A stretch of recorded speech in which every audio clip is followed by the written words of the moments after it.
Okay, hey there guys, so in today's video there's going to be actually two alliance wars. I'm finally going to get out xk9's war. I feel like this war wasn't like super long for the Chaos War, which is going to be the second war of today's video. But so this first one's against xk9. I actually have Silk on my team. Ay. I ranked her up, and then after I've ranked her up, she's just been banned every war, and then next season she's just probably going to be permanently banned. So it's kind of ironic that I finally ranked her up for that, but it's fine. I'm pretty happy with her, so that's good. So I have the Power Start 1 on here. This Dragon Man, there was one concern I had. It wasn't actually the armor break, because as you can see, again, the debuffs counter the degen from the armor break.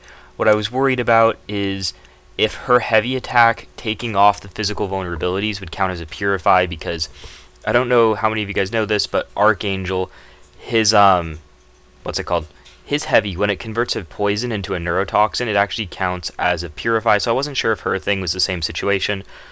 And the fight was over before I could really even get into talking about it. She is a really fast champion, and even after like this meta with like the withers and all of that, she's still going to be a very good champion because of that heavy chain, because of the furies that she gets, because of the physical vulnerabilities. Her damage is very good, and it's very consistent to keep up.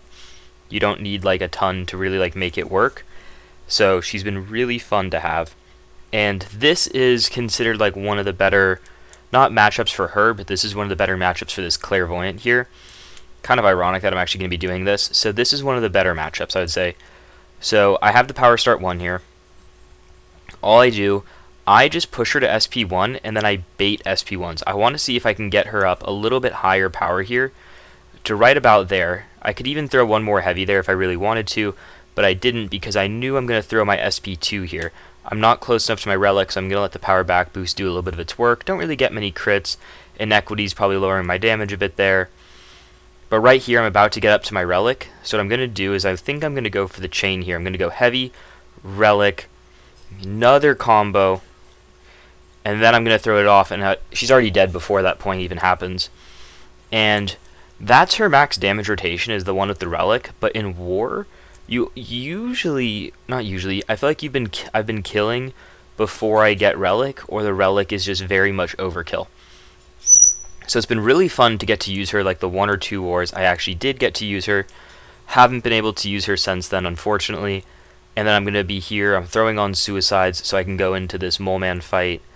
I think I was not like worried about this fight, but I think I wanted to put them on just as insurance, or this war might have been fairly close when I was taking this. I'm trying to remember if there was a specific reason, but this fight is definitely easier with this Mole Man with suicides on.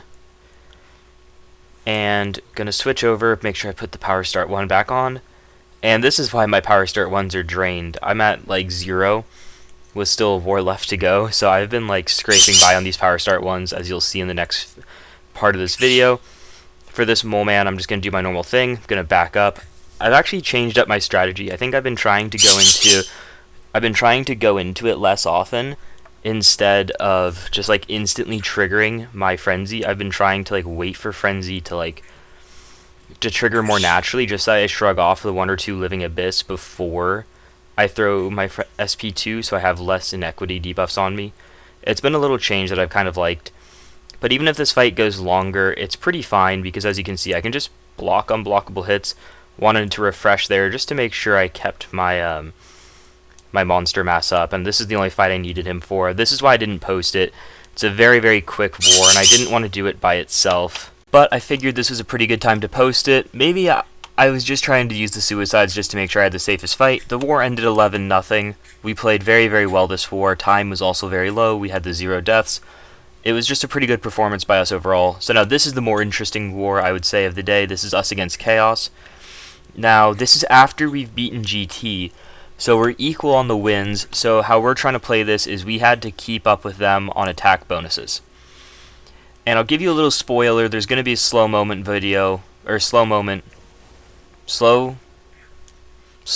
moment in a couple of minutes here.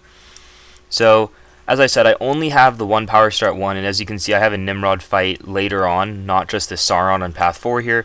So I have to save it for that just to ensure the safest possible fight I can there. I'm sorry if my bird's being a little bit loud in this video, by the way. Hopefully it's not too bad, but he's just been loud recently, so I can't like wait for him to not be talkative. I just got to keep going. So I have the neutralizers on me, but I'm incinerate immune, so I don't really have to worry too much about it. But I'm still not trying to dex just to play it safer, and I'm just also watching out for the Furies, because he's going to be getting these Furies a lot because I'm getting these fatigues.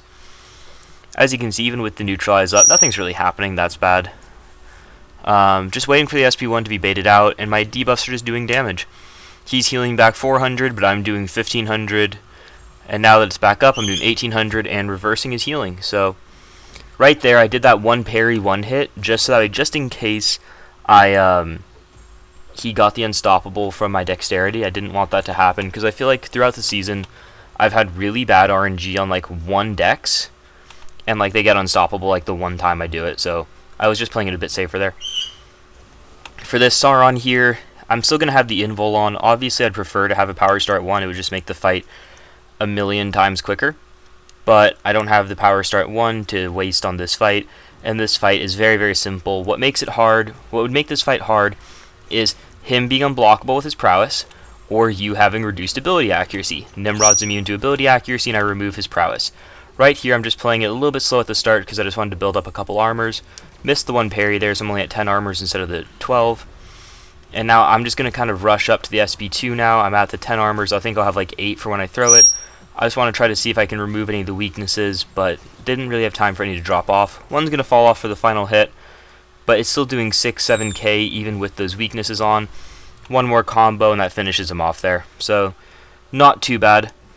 I had to split path section 2 with Chase in my BG.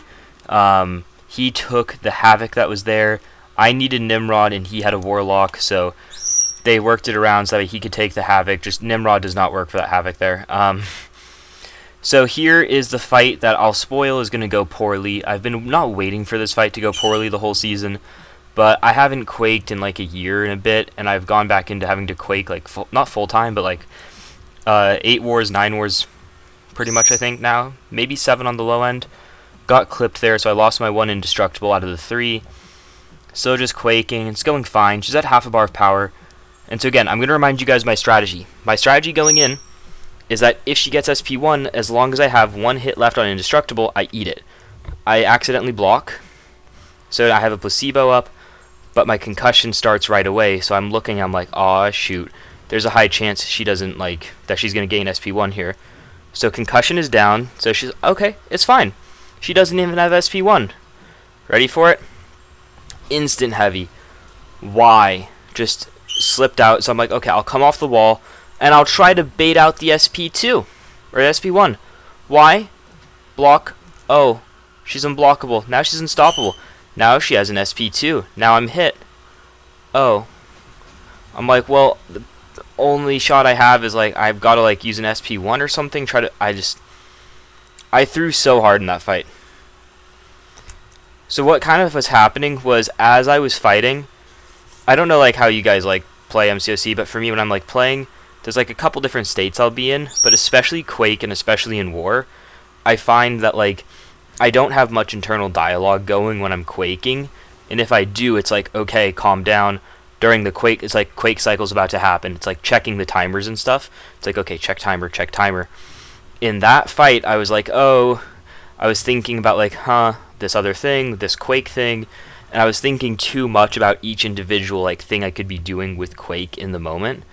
And I just started overcomplicating it, and that's why I was like, I heavied her off the wall, so I'm like, hey, I have an invulnerability to play with still. I'll see if I can bait it off of the wall. Why would I do that? There was no point. There was no reason.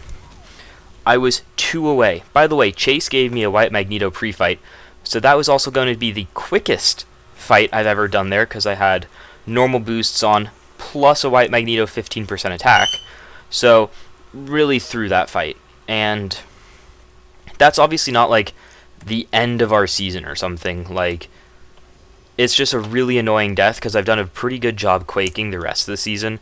So I was pretty annoyed that I did end up dying right there in the end. I have a couple invuls left, so I'm like, I'll pop it here. I don't want to like rush into the void fight and then not have it there, but I'll talk about the void fight when I get there.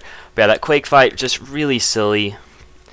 Like, I can come up with things in my defense, but I just needed to have, like, finished the Quake fight. That's all I had to do. I've talked about it on this channel before. You can go back and find it.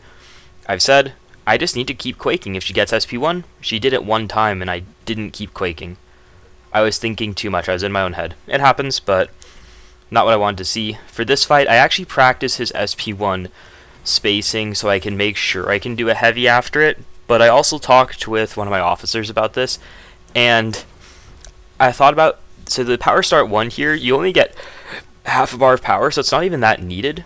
But if you have an SP, if you have a invul, his special 3 will do no damage, and the degen will get countered by the global node. So I was like, I'm just gonna eat it to the face. So here I get rooted, and I have the unblockable and the falter all at once.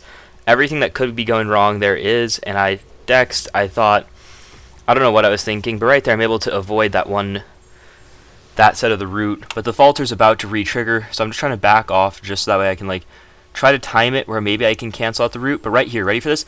So I relic. I zoom across the screen and I threw my heavy thinking I was going to be up there, but it pulled me back in to where my originally was rooted. I thought relic, like a special, would break it. I've never actually like done a relic fight against root, so I was really confused that it pulled me back. Luckily, he hesitated and then dashed in, so the final hit of my heavy clipped him anyway. I think I still had my invul on, so even if he had hit me, it would have been fine. I'm done with Void for the war, so I wouldn't even have had to like heal super much. Or, yeah, wouldn't have had to heal that much. I just threw on suicides because I was asked to for this. 75k on a Nimrod. Yeah, this is going to be a Nimrod fight. Power start 1. So, I do hit him maybe arguably a little bit too much here with the incinerates on, because those are doing a little bit per tick. But, there's one very important thing that is going to happen here. Insult to injuries on the node, and I'm immune to the ability to accuracy reduction, and the SP2 kills. I was told to put on a tech boost, but I was like, I don't feel like I'm going to end up honestly needing this tech boost on. I did not. Right here I had a mini panic attack that it took a second to load. And here's the final score of the war. It was a good war. As you can see just by the war rating, Chaos is a very solid alliance. Like, obviously they're a Masters or a very high P1 alliance, I believe, a lot of the time. But it still is technically probably a little bit of a mismatch.